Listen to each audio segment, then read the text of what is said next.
Mengantisipasi masuknya barang ilegal di perairan Kabupaten Aceh Tamiang, petugas gabungan dari Polsek Suruwai, Bea Cukai, TNI AL, Koramil, dan Badan Karantina Pertanian menggelar patroli laut. Patroli dilakukan pada malam hari sekitar 15 mil dari Sungai Suruwai atau berbatasan langsung dengan perairan Belawan, Sumatera Utara. Dalam patroli ini sebuah kapal diberhentikan. Petugas selanjutnya memeriksa kelengkapan surat kapal. Seluruh isi kapal juga ikut digeledah. Setelah tidak ditemukan adanya barang yang mencurigakan, selanjutnya kapal tersebut diizinkan melaut kembali. Kapolsek Suruwai Ibtu Ferdian Chandra menyebutkan, patroli dilakukan untuk mengantisipasi penyeludupan barang ilegal seperti senjata api, narkoba, bawang, dan pakaian bekas.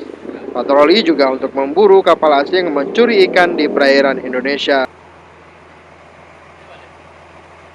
Jadi ini razia gabungan ini dalam rangka antisipasi penyelundupan, baik itu narkoba, barang-barang terlarang, senjata api, dan juga illegal fishing. Jadi sekarang ini banyak kapal-kapal asing yang memancing di daerah kita, di daerah zona ekonomi eksklusif Indonesia. Jadi makanya kita membuat razia dan ini rutin akan kita laksanakan terus-menerus. Seperti diketahui, beberapa kasus penangkapan sabu jaringan internasional diseludupkan dari perairan Aceh. Dari Aceh Tamiang, Sen Maulana melaporkan untuk Aceh Video.